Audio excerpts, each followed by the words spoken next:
नमस्कार दोस्तों, स्वागत है आपका अपने YouTube चैनल टेकवाइन पर। काफ़ी जल्द 30 days of Google cloud start होने वाला है। 30 डेज़ ऑफ गूगल क्लाउड एक काफ़ी बड़ा इवेंट है जिसे हर साल गूगल क्लाउड ऑर्गेनाइज करता है। इस इवेंट में आपको गूगल क्लाउड से रिलेटेड काफ़ी सारी चीज़ें सीखने को मिलेगी और साथ ही साथ ये इवेंट आपको काफ़ी सारी गूगल क्लाउड की गुडीज़ प्रोवाइड करता है। आप सभी से रिक्वेस्ट है आज की वीडियो को एंड तक देखें, क्योंकि इस वीडियो में मैं आपको 30 डेज़ ऑफ गूगल क्लाउड से रिलेटेड काफ़ी सारी इंपॉर्टेंट चीज़ें बताऊंगा और वीडियो की एंड में मैंने इस इवेंट से रिलेटेड आप सभी के लिए एक चीज़ ऑर्गेनाइज की है, तो प्लीज़ वीडियो को एंड तक देखें। तो चलिए बिना टाइम वेस्ट किए अपनी आज की वीडियो को स्टार्ट करते हैं।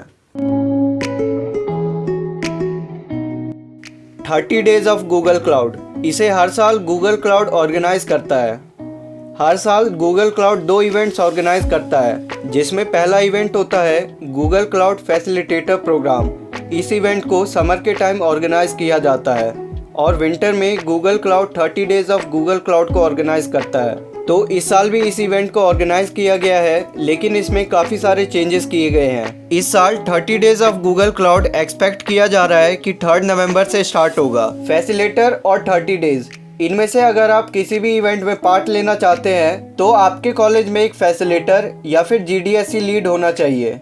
कॉलेजेस में गूगल क्लाउड फैसिलिटेटर या फिर GDSC लीड को अपॉइंट करता है ताकि वो इन इवेंट्स को स्मूथली कंडक्ट करवा सकें। अगर आपके कॉलेज में GDSC लीड या फिर फैसिलिटेटर हैं तो काफ़ी अच्छी बात है, इस इवेंट में आप उनके थ्रू पार्ट ले सकते हैं। लेकिन अगर आपके कॉलेज में इनमें से कोई भी नहीं है तो डोंट वरी, एंड में मैं आपको बताऊंगा अगर आपके कॉलेज में फैसिलिटेटर नहीं है तो आपको इस इवेंट में पार्ट लेने के लिए क्या करना है। तो चलिए अब इस 30 डेज से रिलेटेड कुछ इंपॉर्टेंट चीज़ें देखते हैं। अभी के लिए 30 डेज ऑफ गूगल क्लाउड की वेबसाइट को लाइव नहीं किया गया है, लेकिन मेरे पास ये लास्ट ईयर की वेबसाइट है और इस साल का भी इवेंट इससे काफ़ी ज़्यादा सिमिलर होगा। तो देखते हैं लास्ट ईयर इस इवेंट में क्या क्या चीज़ें हुई थी और साथ ही साथ हम ये भी देखेंगे कि इस साल इस इवेंट में क्या क्या चेंजेस किए गए हैं। बात करें ये इवेंट स्टार्ट कब होगा, तो ये इवेंट एक्सपेक्टेड है कि 3 नवंबर को स्टार्ट होगा।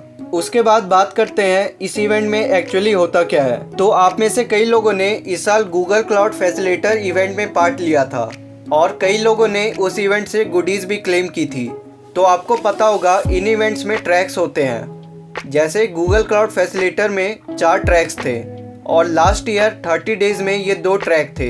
हर एक ट्रैक में कुछ लैब्स होती हैं जिन्हें आपको कंप्लीट करना होता है और जैसे ही आप लैब्स कंप्लीट करते हैं तो आपको इस तरीके के बैजेस प्रोवाइड किए जाते हैं। इन बैजेस की अपनी वैल्यू होती है, इन्हें आप अपने लिंक्डइन पोस्ट में शेयर कर सकते हैं या फिर अपने रेज्यूमे में भी ऐड कर सकते हैं। लास्ट ईयर के 30 डेज़ में 2 ट्रैक्स थे और इस साल भी हम एक्सपेक्ट कर सकते हैं कि इस इवेंट में 2 ट्रैक्स हों या फिर उससे ज़्यादा ट्रैक्स हों। तो आई थिंक अब तक आपको पता चल गया होगा कि 30 डेज़ में एक्चुअली होता क्या है। अब आगे देखते हैं लास्ट ईयर इस 30 डेज़ ने क्या क्या स्वैग्स प्रोवाइड किए थे। तो आप अपनी स्क्रीन पर देख सकते हैं लास्ट ईयर इस इवेंट ने टी-शर्ट, बैग, बॉटल, स्टिकर्स, ये सारी चीज़ें प्रोवाइड की थी। हो सकता है इस साल इन प्राइजेस में कुछ वेरिएशन आए, लेकिन ये कंफर्म है 30 डेज़ आपको फ्री में स्वैग्स प्रोवाइड करेगा। अब तक आपको समझ आ गया होगा कि 30 डेज़ काफ़ी अच्छा इवेंट है। तो अभी तक हमने इस 30 डेज़ से रिलेटेड कुछ बेसिक चीज़ें डिस्कस की, लेकिन अब बात करते हैं आप इस 30 डेज़ ऑफ गूगल क्लाउड में कैसे पार्ट ले सकते हैं। तो जैसा मैंने बताया, इस इवेंट की एक्सपेक्टेड डेट है 3 नवंबर 2022।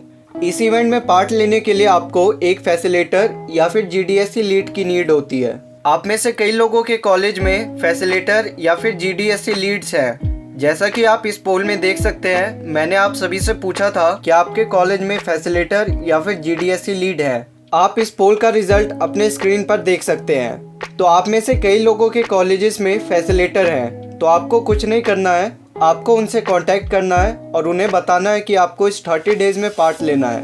अब बात करते हैं जिन लोगों के कॉलेजेस में फैसिलिटेटर या फिर GDSC लीड नहीं है। इस साल एक फैसिलिटेटर या फिर GDSC लीड सिर्फ 100 स्टूडेंट्स को अलाउ कर सकता है कि वो इस इवेंट में पार्ट लें। इसका मतलब कोई भी फैसिलिटेटर या फिर GDSC लीड सिर्फ 100 स्टूडेंट्स को अलाउ करेंगे कि वो इस इवेंट में पार्ट लें उनकी गाइडेंस के अंदर। तो अब देखते हैं इस रूल की वजह से जिनके कॉलेज में फैसिलिटेटर नहीं है उन पे क्या इफेक्ट होगा। जैसे इस साल के फैसिलिटेटर प्रोग्राम में किसी भी फैसिलिटेटर के अंदर काफ़ी ज़्यादा स्टूडेंट्स एनरोल कर सकते थे और कई केसेस में ये एनरोलमेंट 1000 तक पहुंच गई थी। लेकिन अब इस 30 डेज़ में एक फैसिलिटेटर सिर्फ 100 स्टूडेंट्स को एनरोल करवा सकता है। ये नंबर काफ़ी छोटा है। आप समझिए किसी भी फैसिलिटेटर या फिर GDSC लीड को 100 स्टूडेंट्स तो अपने यूनिवर्सिटी से ही मिल जाएंगे। तो जिन लोगों के कॉलेजेस में फैसिलिटेटर नहीं है उन्हें काफ़ी ज़्यादा मुश्किल होगी इस इवेंट में पार्ट लेने के लिए। मैंने 30 डेज़ ऑफ गूगल क्लाउड के रिगार्डिंग पहले से ही GDSC लीड के साथ बात की हुई थी कि काफ़ी सारे स्टूडेंट्स हैं जिनके कॉलेजेस में फैसिलिटेटर नहीं है, तो क्या वो आपकी गाइडेंस के अंदर इस इवेंट में पार्ट ले सकते हैं। तो उन्होंने अलाउ कर दिया था कि आप उनकी यूनिवर्सिटी को रेफरल यूनिवर्सिटी बनाकर इस इवेंट में पार्ट ले सकते हैं। लेकिन तब तक कोई भी ऐसी गाइडलाइन नहीं आई थी कि एक फैसिलिटेटर सिर्फ 100 स्टूडेंट्स को एनरोल करवा सकता है। तो जिनसे मैंने बात की थी उनके पास ऑलमोस्ट 100 स्टूडेंट्स आ गए हैं, लेकिन अभी भी 15 सीट्स बची हुई हैं। तो आप में से जिन लोगों के कॉलेजेस में फैसिलिटेटर या फिर GDSC लीड नहीं है, तो आप इन 15 सीट्स में से एक सीट ले सकते हैं। मैं जानता हूँ ये नंबर काफ़ी कम है, लेकिन जैसा मैंने बताया एक फैसिलिटेटर सिर्फ 100 रजिस्ट्रेशन करवा सकता है, लेकिन जैसा मैंने बताया एक फैसिलिटेटर सिर्फ 100 एनरोलमेंट्स करवा सकता है। तो आप भी समझिए 100 स्टूडेंट्स ऑलमोस्ट हर एक फैसिलिटेटर को उनकी अपनी यूनिवर्सिटी से ही मिल जाएंगे। तो यहाँ पे हर एक सीट काफ़ी ज़्यादा इम्पोर्टेंट हो जाती है। इसलिए मैं आप सभी से रिक्वेस्ट कर रहा हूँ, अगर आपके कॉलेज में फैसिलिटेटर हैं तो प्लीज़ उनके थ्रू एनरोल करिए। लेकिन अगर आपके कॉलेज में फैसिलिटेटर नहीं है तो आपको नीचे डिस्क्रिप्शन में जाना है, वहाँ पे मैंने एक गूगल फॉर्म अटैच किया है। मेक श्योर उस फॉर्म में जो भी रूल्स लिखे हैं आप उसे ध्यान से पढ़ें और उसके बाद ही उस फॉर्म को फिलअप करें। इस फॉर्म को आप आज शाम 6 बजे तक फिलअप कर सकते हैं। उसके बाद मैं इस फॉर्म को क्लोज कर दूंगा। उसके बाद मैं इस फॉर्म से 15 रैंडम लोगों को सेलेक्ट करूंगा। सिलेक्शन प्रोसेस भी मैं आपको शो कर दूंगा ताकि आप में से किसी को ऐसा ना लगे कि मैंने पार्शियलिटी की है। और एक चीज़ और, इस फॉर्म को आपको सिर्फ एक ही बार फिलअप करना है। अगर आप इस फॉर्म को काफ़ी सारी आईडी से फिलअप करते हैं तो मुझे पता चल जाएगा और फिर सिलेक्शन के टाइम मैं उनके रिस्पॉन्सेस कंसिडर नहीं करूँगा। तो मेक श्योर आप इस फॉर्म को सिर्फ एक ही बार फिलअप करें। अगेन आई रिपीट, इस फॉर्म को सिर्फ उन्हीं लोगों को फिलअप करना है जिनके कॉलेज में फैसिलिटेटर नहीं है, क्योंकि सीट्स काफ़ी कम है और मैं चाहता हूँ ये उन्हें मिले जिसे इसकी सबसे ज़्यादा नीड है, मतलब जिनके कॉलेज में फैसिलिटेटर नहीं है। तो आज की वीडियो में आप सभी के साथ यही कुछ चीज़ें डिस्कस करनी थी। अगर आपका कुछ भी डाउट है तो नीचे कमेंट सेक्शन में आप पूछ सकते हैं। आज शाम 7 बजे मैं एक वीडियो अपलोड करूंगा जिसमें मैं इन 15 स्टूडेंट्स के नेम रिलीज़ करूंगा। तो अगर अभी आप इस फॉर्म को फिल करते हैं तो उस वीडियो को ज़रूर देखें। हो सकता है आपका नेम आए और आपने वीडियो मिस कर दी।